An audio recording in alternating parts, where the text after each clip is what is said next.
Assalamualaikum dan selamat kembali. Okey. Ini adalah langkah kedua kita. Langkah kedua adalah di mana kita akan mendaftar satu akaun demo. Seperti kalau kita tengok dekat sini 235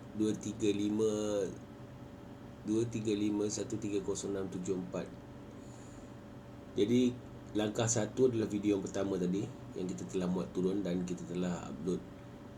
Dan langkah kedua, anda perlu untuk register setiap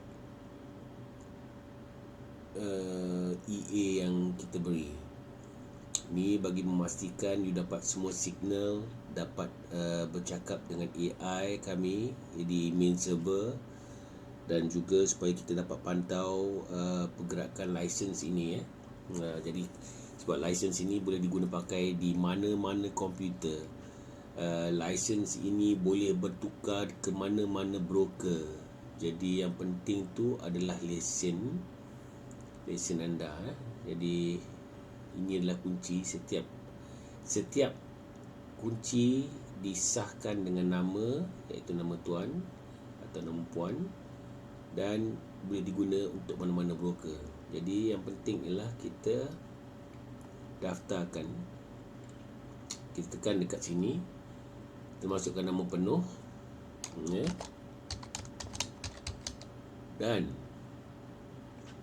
kita masukkan lesen yang telah diberi, dan seterusnya kita mendaftar nombor akaun, ataupun di sini kita boleh nampak 2351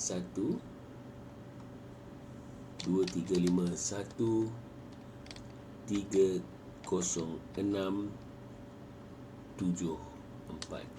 Right, saya besarkan sikit supaya kita boleh nampak nama, nombor lesen yang telah diberi dalam email, dan juga nombor akaun broker demo kita.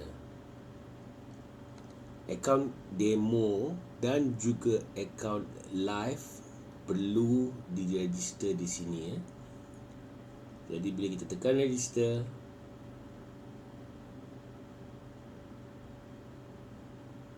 kita akan ada satu isu di sini bila nama yang kita letak itu adalah bukan nama yang sebenarnya,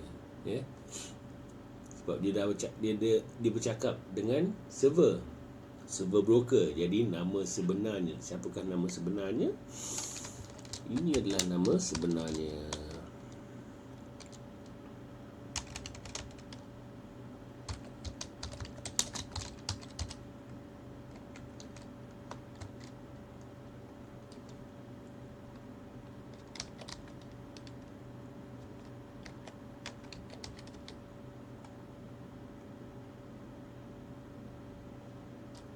Nampak? Ini menunjukkan sistem kami bercakap dengan sistem broker dan juga kepada PC tuan-tuan dan puan-puan. Jadi sampai di situ sahaja. Kita akan jumpa bagi video yang ketiga ataupun untuk langkah yang ketiga, yang mana kita akan masukkan URL yang diperlukan. Kita jumpa lagi.